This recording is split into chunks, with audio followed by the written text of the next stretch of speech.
Welcome to the Happy Rebel podcast, where we explore the sacred in between, the liminal spaces where healing, growth, and transformation take root. I'm your host, Kelly Street, therapist, coach, and the heart behind Happy Rebel, where we blend self-development practices with the tools to support your journey. It's my mission to help others embrace both the light and the dark within us. Here, we dive deep into living authentically, navigating transitions, and finding meaning in the shadows. You'll hear soulful conversations and practical wisdom shared by guests, along with my own teachings and reflections. So whether you're seeking guidance through a tough transition, looking to ignite your creativity, or craving a deeper connection with yourself, you're in the right place. This is the Happy Rebel podcast. I'm so glad you're here.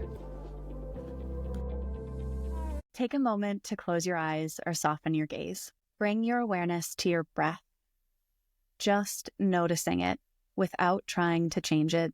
Feel your body wherever it's resting right now and allow yourself to settle into this space. With each inhale, imagine filling your body with nourishment, not just food, but energy, wisdom, and deep self-trust. With each exhale, let go of the noise, the messages that tell you what you should do, should be, or should consume. Breathe in what truly fuels you and breathe out what doesn't. As we move into this conversation today, hold space for curiosity, for tuning in instead of tuning out, for reconnecting with your body's wisdom. When you're ready, let's begin. Samantha, I am so excited to have you here and to get into this conversation about fueling and nourishing.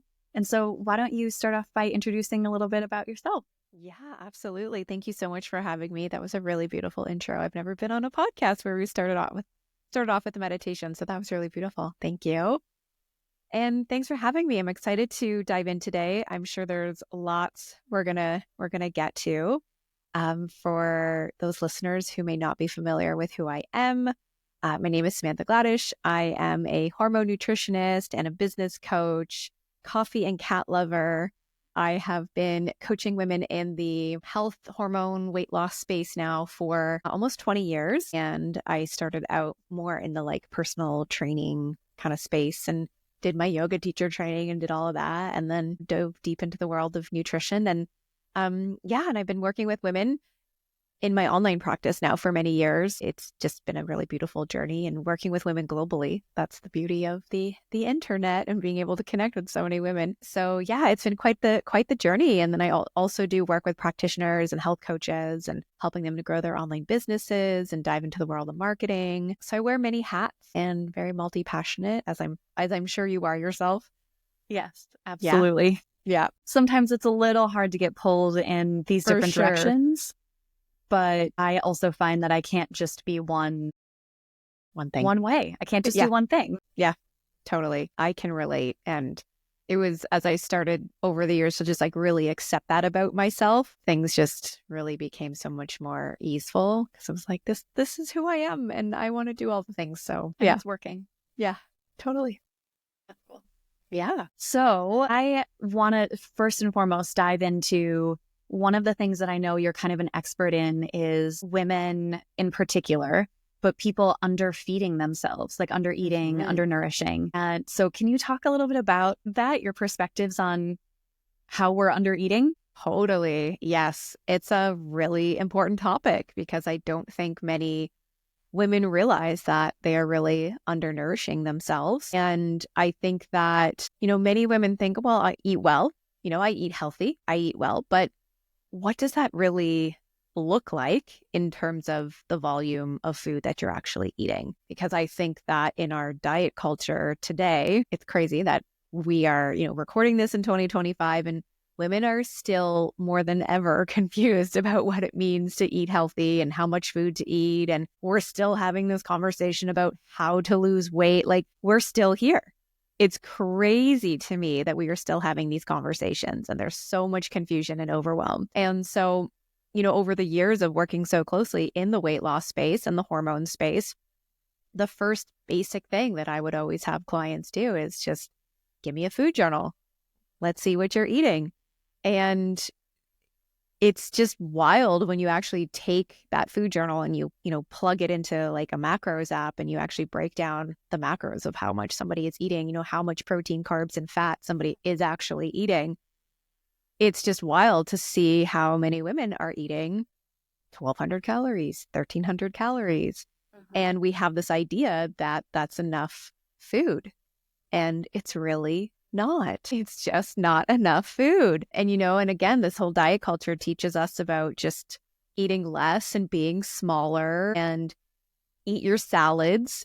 And I'm not anti-salad, but they're not going to fill you up or give you enough calories on your plate. And then just speaking of calories, women are just afraid to eat more calories. And I understand it because at the end of the day, we really haven't been taught.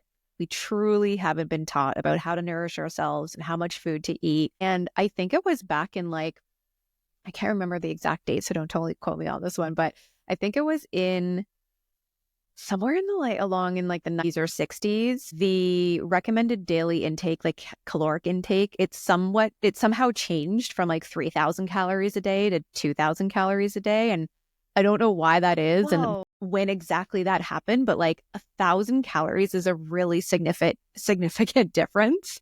Yeah. And so, I just think that at the end of the day, women really need to spend some more time understanding what nourishment means. Everyone, that they need to go run out and start tracking their macros, as much as I think tracking macros is so powerful. It's such an amazing tool, but that can really be such a great place to start for so many women, because if you don't have the data to really know how much you're eating and how you're fueling yourself, well, then how do you take the steps forward to really fix it, right? Or manage it?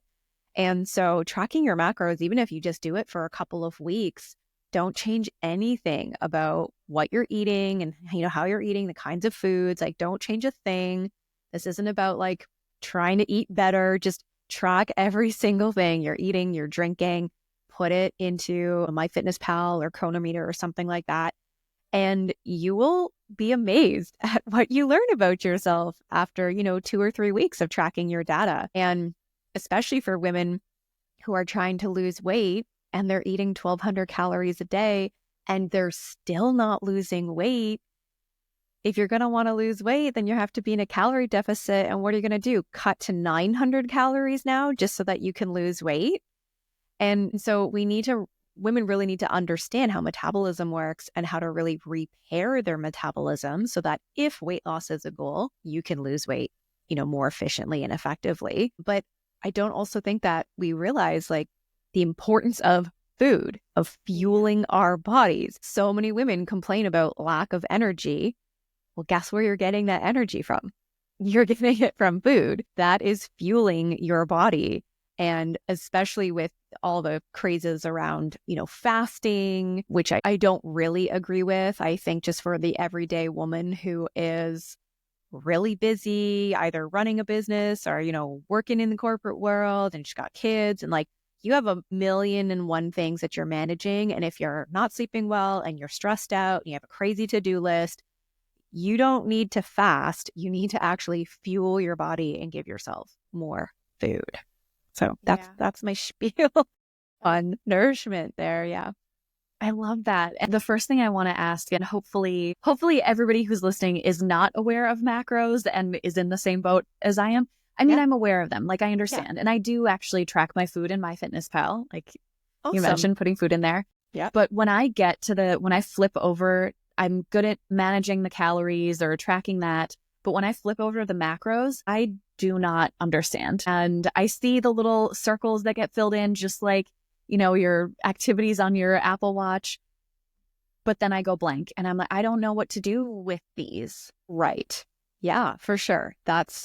That is the challenge, because typically you need to work with a nutritionist or someone who's a macro coach to really understand what your macros should look like for you, because we are all unique and individual, and how much I eat and what my macro breakdown looks like is going to be very different than what's going to work for you. And it also depends on what your goals are, right? So personally, right now, I'm in a phase, and I've been in this phase for quite some time now, of just maintaining my weight. And so I'm eating a lot of food.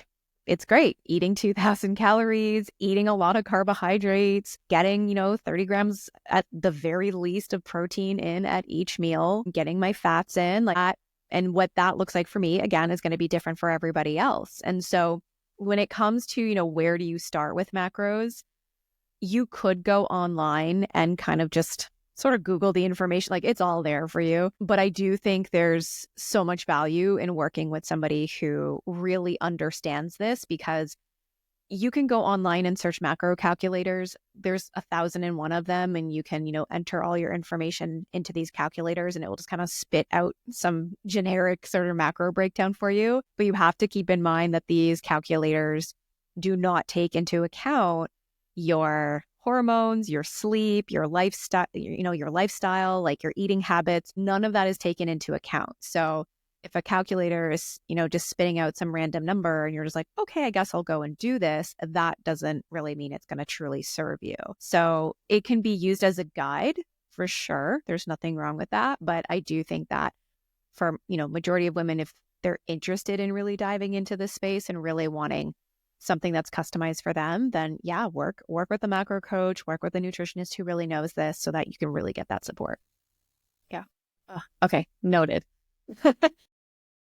In thinking about talking with you, one of the things that came to mind was, of course, the idea of like what we need to eat as we age and as we go through different stages in our lives. And I remember my mom saying a little while ago that she was like, oh, I just learned that I have to exercise differently and I have to eat a lot more protein now that she's, 60 and getting into past or kind of at the tail end of menopause. Right.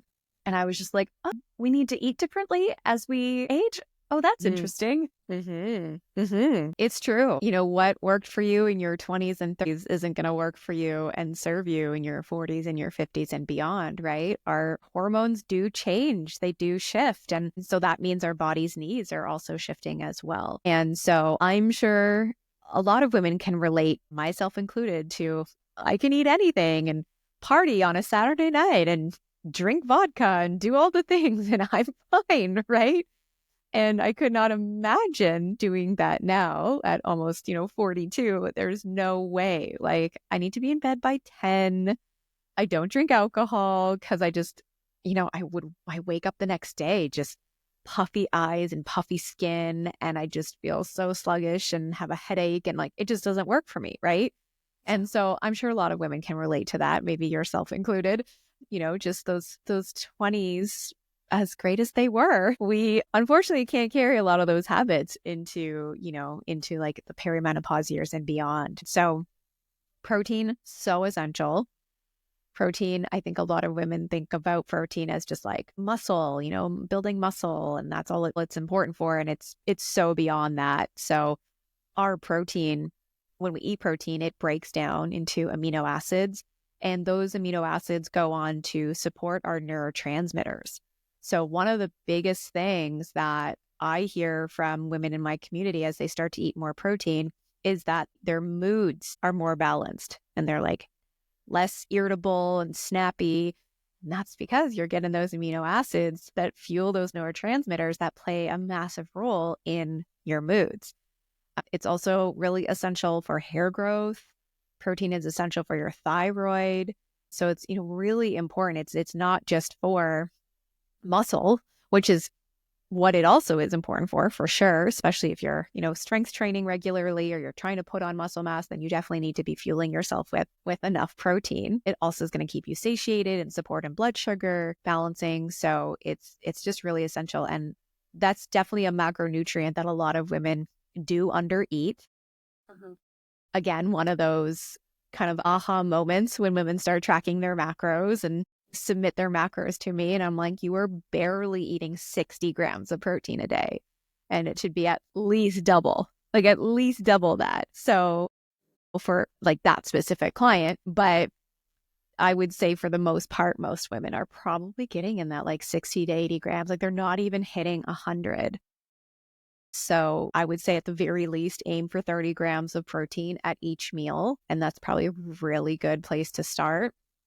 And then, if you're having like a little snack, so you might have like 3 main meals a day. So that's going to be roughly about 90, give or take, grams of protein. And then if you are focusing on the 30 grams at each meal, and then if you have a snack and maybe, again, making sure that there's a sufficient amount of protein, like that could at least get you close to 100 grams in the day. So that would be a good place to start for the protein, for sure. I cannot wait to jump into my meal tracking app and see how much protein I'm eating. Yeah. Because I'm sure that I am not eating that much. Even though I'm like a huge protein and meat eater, I'm pretty sure I'm not getting to about 100, which I probably should because I work out every day. So yeah, absolutely. Absolutely. I'd be curious. So you're going to have to share that with me after. Yeah, I will. And, one of the other things too that I always mention is like eggs. So many women are like, I get enough protein at breakfast. I have 2 eggs. And it's like, that is 12 grams of protein. 2 eggs is not enough protein. Yeah. And it's almost just as much fat, roughly. Like you might get about 9 to 10 grams of fat for 2 eggs plus about 12 grams. Yeah. There are only really about 6 grams of protein. So, that's a common thing that I hear. It's like, oh, well, I get enough, my breakfast is fine. I get enough protein. I eat 2 eggs. And it's like, no, you don't. Yeah. Okay, I'm hopeful that this is a connection instead of taking a sharp turn or going back in time. But I feel like I have to ask you why you got into this field. Like you started on the personal training side, but like, what's your why?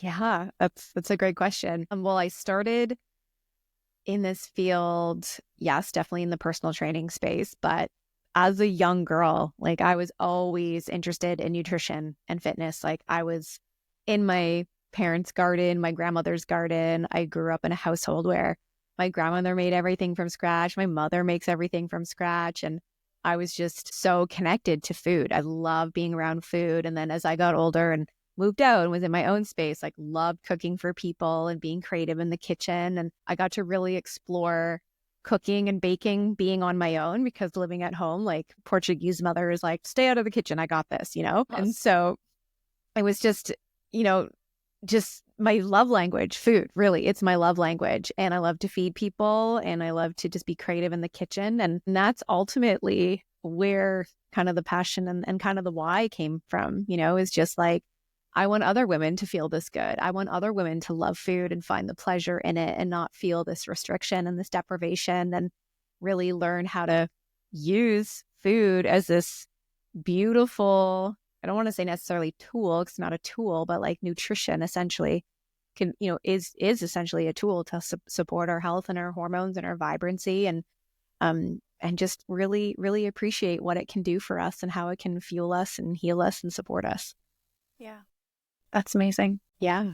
And then how did the addition of thinking about our hormones come into your nutrition background? There's multiple stories there. So when I was in nutrition school many, many years ago, I was on the birth control pill, and I remember being in maybe it was the first or second week of school, and one of the naturopathic teachers, we had a class kind of just not really on the birth control pill, but it was more around hormones. I don't even remember exactly what the class is, but I do remember in that class being told like how terrible the pill is, and you're taking synthetic hormones. And literally that day, I just stopped it and really started to dive a lot deeper into hormones and the birth control pill, and just really understanding women's menstrual cycles and PMS. So like that was kind of one part of it. When I first started my practice many, many years ago, I was working with a lot of women who were dealing with PMS issues and wanting to come off the birth control pill. And it was like, that was my story.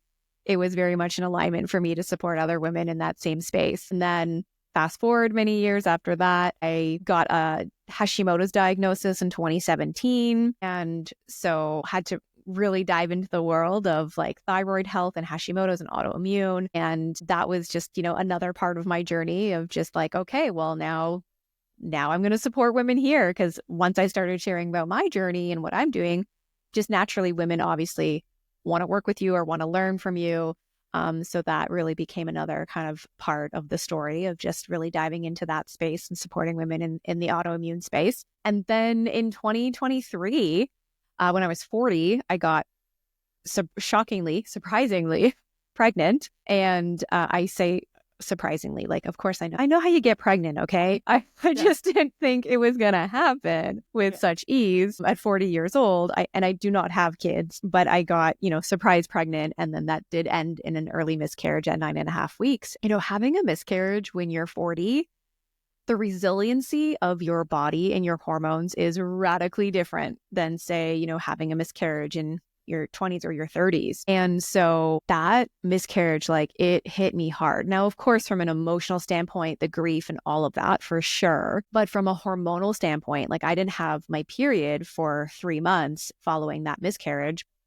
And, not having a period when you're 40, not ovulating, you're not producing estrogen and progesterone, like, my health was rocked, really. And so at the end of 2023, so I had the miscarriage in September, and then 3 months later, at the end of 2023, I got my period back. So it was 3 months, but then I got my period with, like, it was a long cycle, and then followed by a short cycle, followed by no cycle, followed by hot flashes and night sweats and 10-pound weight gain that felt like it came on overnight, even though I hadn't changed anything. And I was just like, what is happening here? And so as someone who takes care of herself and all of the things I have in place, and the sleep and the stress and the movement and the nutrition, I was like, I need some more data here. Like, I know I'm eating well and I'm fueling my body well, but what does that really look like? And so that's when I really started to track macros and just really dive deep into, okay, how much am I eating? How am I really fueling myself? Am I getting enough calories? Do I need to eat more protein? I think my thyroid needs more carbohydrates. And so, that was really that journey. And I had dabbled, I've done macros for my clients for so many years. And even in my I think it was my early 20s, I had thought I wanted to be like, enter the world of like fitness competing. And I had to track my macros and do that all at that time. And I remember just being like, yeah, this isn't for me. And I just remember telling my coach, like, I like my food too much. This is fun. I'll do the training, but I'm not going to do all the macro stuff. So count me out.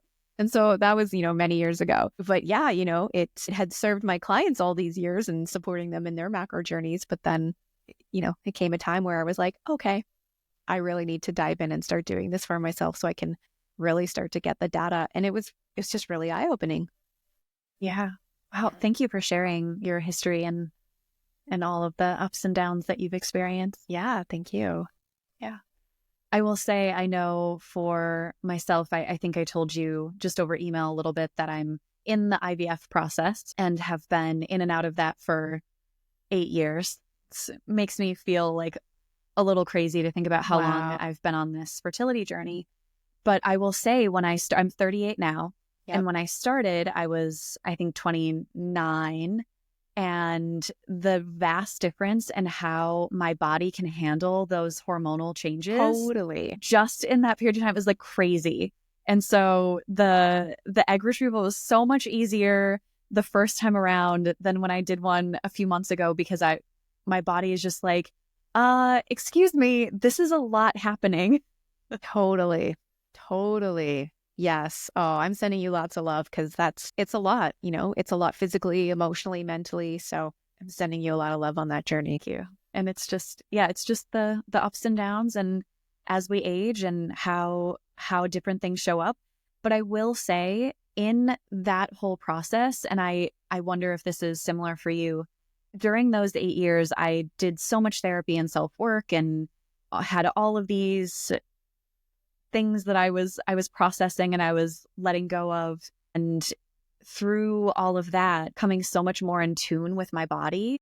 Totally. And all of these little subtle changes. And so now I'm much more like a witness to what's happening with my body, rather than being taken over by it.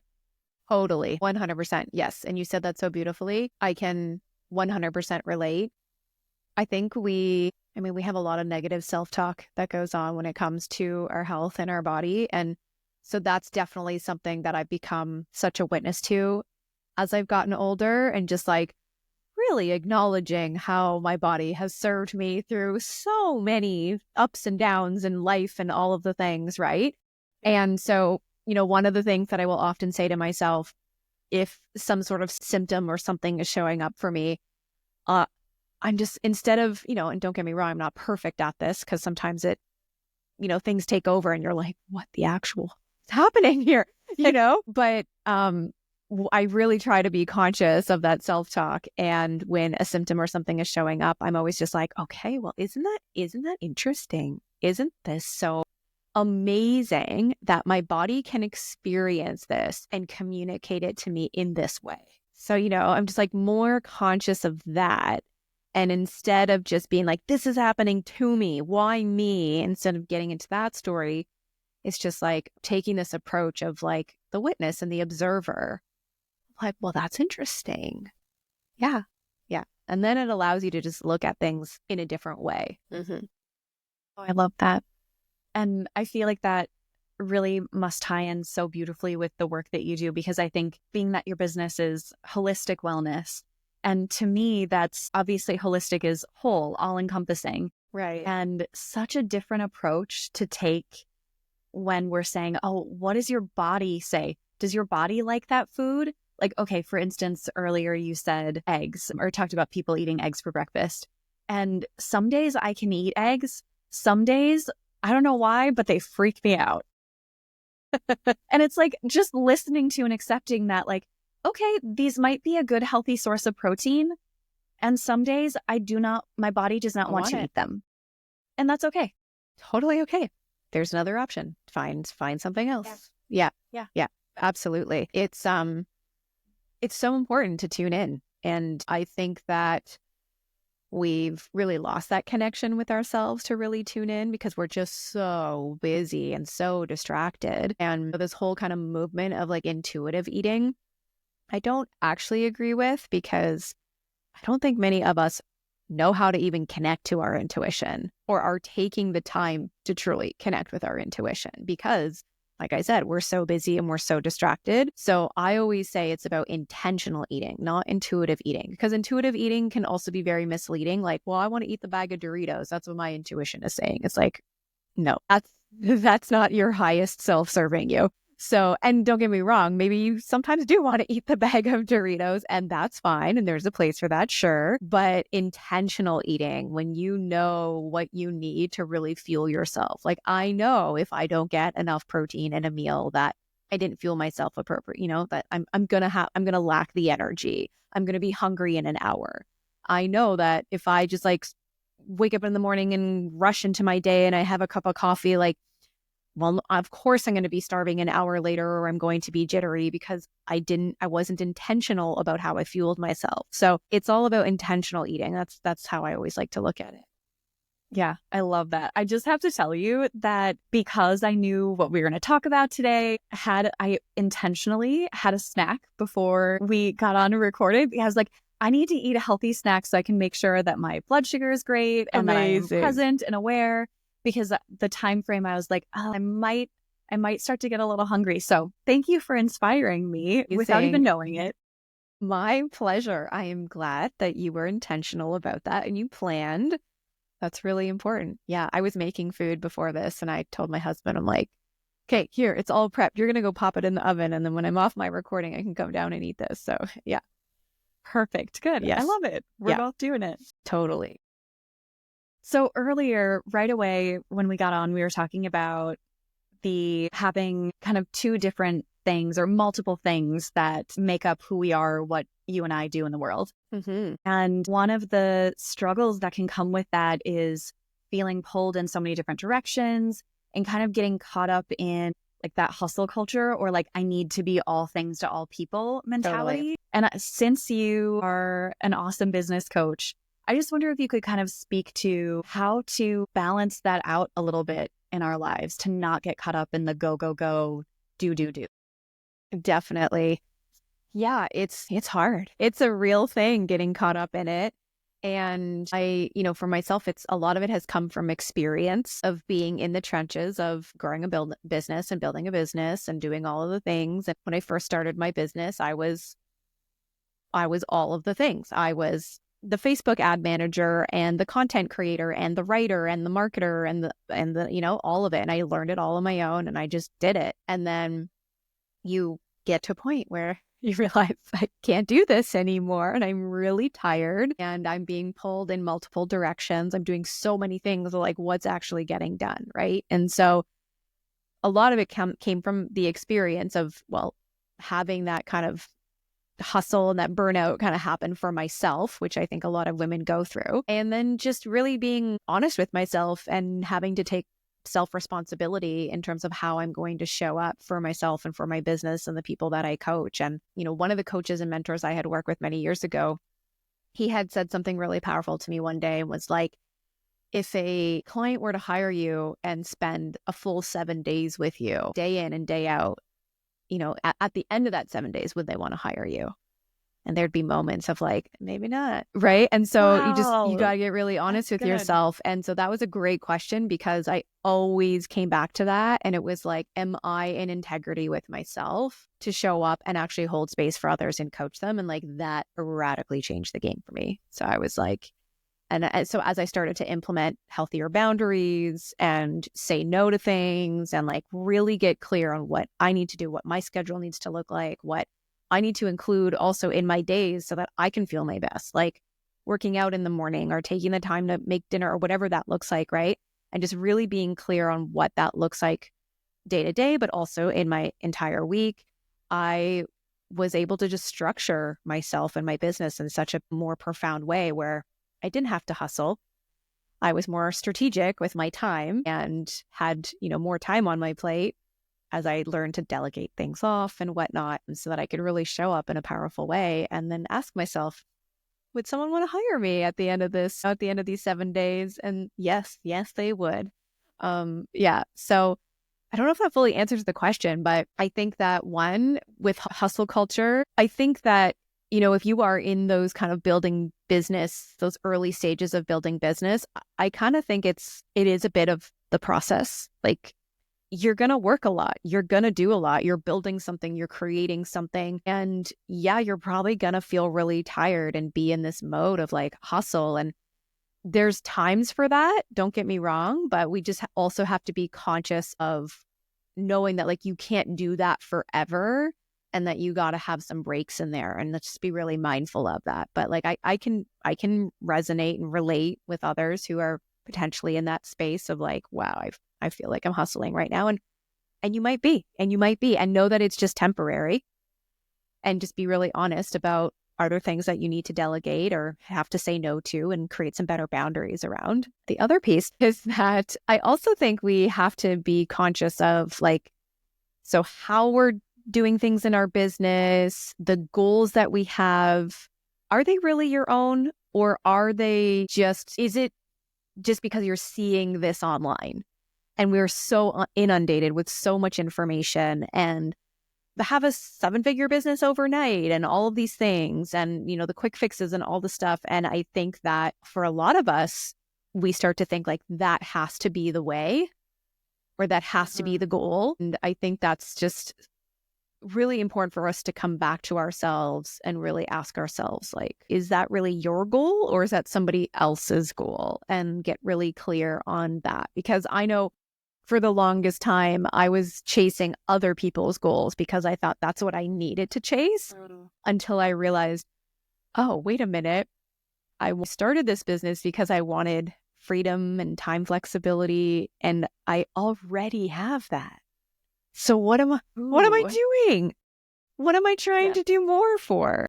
Yeah. Right? And so I just had to like really ask myself that and talk myself off the ledge of doing more. Yeah. Oh, that's really hard. And I think there is something, what you said about seeing what other people are doing, especially I think for me, seeing what people are doing on Instagram or like how people are marketing themselves. I sometimes do get caught up in this, well, I need to be doing it that way, or I have to be here. I have to do this thing. I have to talk this way. And it just doesn't feel authentic, but I think it's so scary to do something different or to kind of tread your own path. Totally. And just be like, okay, is this going to work? Or am I like screaming into the void? It's just, you can feel a little lost in all that. Yes, it's very easy to feel lost in all of that, for sure. For sure. I just think that's also part of the process. Like, you're going to have those times of feeling lost and feeling really uncertain and feeling overwhelmed. Like, that is the entrepreneurial life. This is kind of what you sign up for, and it gets better because you get better and you learn what's working for you and what's not working for you. Right. But it kind of comes with the territory. It really does. And I think that if anyone's listening to this and maybe just starting out their business, start to just be really mindful of your time and what you're delegating and what you're doing, because you can really avoid the burnout and the hustle by just starting to be really mindful of how you're showing up. Yeah. Keep things simple. Yeah. Yes. That's the other piece of it. It's like we overcomplicate so much of it. Like, oh, I got to be on all these different platforms and do all these different things. And it's just like, no, it needs to be simple. Mm-hmm. Agreed. Mm-hmm. Okay. I want to make sure that I ask you this very important question. Okay. Which maybe it's not all that important, but I think it is. So just to go back to kind of the nutrition and the eating side of things, I would be remiss if I did not ask you, what are some of maybe a couple of common nutrition wellness myths that people tend to fall into that maybe need to be rewritten or debunked? Totally. Oh my God, there's so many. So low carb. Okay. We're going to ditch that one, ladies. Okay. We're going to ditch the low carb. Your brain runs on glucose. Your brain needs glucose to function, and your thyroid needs glucose in order for your T4, your inactive thyroid hormone, to convert to active T3. It needs glucose for that to happen. And if you aren't providing your body with enough carbohydrates and enough sugar, essentially, it's what your carbs are really breaking down to. It's breaking down into sugar, which is glucose in your body, in your bloodstream. If you're not providing that for your body is going to find a way to make it. And that's a process called gluconeogenesis. And that's a very stressful, exhausting process for your body to do that. So we don't want to do that. You're pulling on reserves from your body in order to do that, to keep you functioning. So basically, you need carbohydrates. Don't fear them. And it's not to say go run out and eat all the cookies and the cakes and the candies and all. That's not what I'm saying. But this could be really insightful to track your macros so that you can see how much carbohydrates you're eating, because it's really common to undereat them. And it's also hard to say what the right amount is, because everybody is different. Your activity level is different. Your goals are different. I'm in a maintenance phase of just maintaining my weight. So I'm eating more carbs than I ever have before. And it's a really lovely process. And fruits, sweet potatoes, if you can handle grains or quinoa or something like that.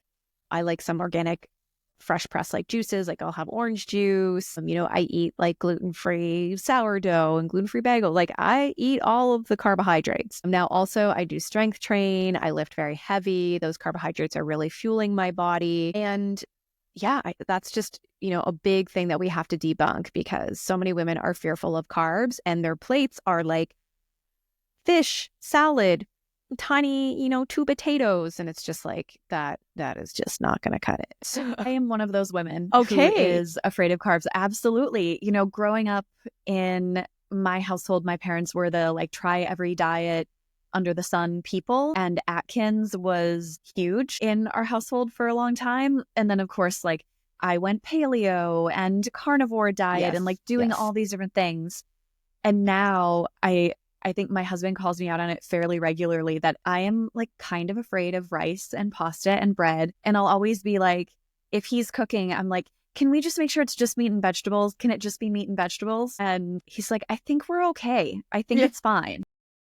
He is right. You should probably listen to him. And listen, I get that. I've been down that rabbit hole myself, being paleo for many years and also fearing the carbs. And here's the thing, it works for you until it doesn't. And initially you're going to cut the carbs. And what's happening, a lot of women are like, oh, but I lose weight. It's because you're in a calorie deficit. It's because you're eating low calories. So of course you lose weight. But wouldn't you want to enjoy food and have food freedom where you can eat carbs, fats, and protein? I remember when I was I talked about gaining the weight last year after I had like my miscarriage and the whole thing. And when I went into like a diet phase for roughly 3 months and, I wanted to lose some of that weight, I was eating ice cream every day. I would have cookie, like I had pleasure in my food and in my enjoyment. Like that calorie deficit did not feel like a calorie deficit. And I lost, about 7 to 8 pounds. And I was just like, this is so enjoyable. And it can be that way if you learn it, right? If you really learn how to implement the tools, the tried, tested, proven tools. Macros works. Going a calorie deficit works. You don't have to restrict all the food. It might mean that you can't eat 3 slices of cake when you're in a calorie deficit, but you can maybe have, half of a slice or something like that, right? Because the quantities are going to look different, but you can still eat the foods that you love. So low carb for sure. That's got to be a big one. And the thing is, where a lot of women go wrong here too, is if you've been very low carb for a really long time, starting to eat more carbs, you need to go very slowly. Like really, really slowly. So for example, if you did track it inside MyFitnessPal like you did, and just seeing where you're at, and if you're like, okay, I'm going to be proactive about this and start eating more carbs, it literally might mean like you're increasing those carbs by 1 to 2 grams a week. Like, wow, very little. And so this is where a lot of women go wrong too, right? They're like, well, I'm low carb. I lost the weight. You lost the weight because you were in a calorie deficit. I started to eat more carbs. I gained weight. That's because you started to eat a lot more food and now you're in a calorie surplus, so you gained. So it's not the carbohydrates that are the problem. It's the amount and the quantities. Yeah. Okay. Yeah. Good to know. So that's one myth. Fasting and cold plunging, both of those for women are just not ideal. And it's not to say that for every single woman, but men can tolerate these things with so much more efficiency because they have high testosterone. They tend to have a lot more muscle mass on their body. They don't have a delicate hormonal system where they bleed every month, and they can tolerate a lot of this. But for women, it's very different. It's very, very different. And so fasting, you're cutting out the food, you need calories, right? You just need to fuel your body. If you are that woman that is listening to this right now and you're like, oh my God, 2 to 3 p.m. comes every day and I am so tired, I just want to like fall asleep at my desk, you need fuel. So how did you effectively fuel yourself in the morning? Like, what did that actually look like? Because coffee is not a meal. You need to eat food. And then the other piece there is the cold plunging, is that so many women, their body temperature is very low. And we want our body temperature to be somewhere around 98.6, give or take. Most women's body temperature is really low, and that's a sign that they have low thyroid, and also their stress output is probably really high as well. And then you go to cold plunge. Well, guess what that's going to do? It's going to lower your body temperature even more. So when you're wanting to effectively support metabolism and burning fat, cold plunging can really do the opposite because it's tanking your temperature. So you want to do the things that raise the heat in your body, and cold plunging is just not that. Now, don't get me wrong. When I was in Costa Rica a couple of years ago, I was like, my skin was melting off my body. It was so hot. It was so hot. All I could think about was jumping into a cold plunge, right? But that's because that's the environment that I was in, and my body was clearly hot, right? But where I currently live and the 30 feet of snow that's outside right now, right? And like, that's not going to be ideal. And even if you live in a warm temperature and that's your excuse to be like, well, I'm going to cold plunge every day, I would actually take your temperature every single morning and track that consistently so that you can really see what your temperature is at and really start to gauge if cold plunging is actually supporting that. Because if it's already really low, especially first thing in the morning, you don't want to be cold plunging. And the other thing too is that checking your body temperatures is so important. This is one of the things that I always teach our clients, and that your temperature tells you, again, so much about your thyroid and your adrenal health, that and fertility, it's massive. So just tracking your temperature, and it probably means that you need more food. You probably need more carbohydrates. Little tweaks like wearing wool socks. Your feet are where, your energy, your life force in traditional Chinese medicine, your qi, like comes through right? The bottom of your feet, and like works its way up your body. And you want to really harness that energy. And you can do that by warmth. Wool socks are really great. Even if it's summertime and you got the air conditioning on, like I literally dress like I'm in the winter when it's summer because the air conditioning is on and it's so cold. So those are some myths that I am debunking. I love it. I love it. Thank you. Here's what I'm learning from our conversation today is that I think I probably need to work with someone like you or someone on your team, because there are some stories that I need to rewrite for myself. I love that you can recognize that for yourself. I love that. And I'd be more than happy to help. So don't hesitate to reach out. Yes. So I will be, and I know where to find you, but where can other people find you if they want to work with you? Yeah, so you can definitely email me, samantha@holisticwellness.ca. And I do love to hang out on Instagram at I am Samantha Gladish. And you can go to my website, holisticwellness.ca. Awesome. All right. Go learn, people. Go check her out. All right. Thank you. Thanks, Samantha. Thank you for being part of the Happy Rebel podcast community. Stay connected with us on Instagram at Happy Rebel. If you've enjoyed our episodes, please consider rating, liking, and reviewing the podcast. It truly does help us grow. Until next time, this is Kelly Street. Remember, embrace the dark and the light.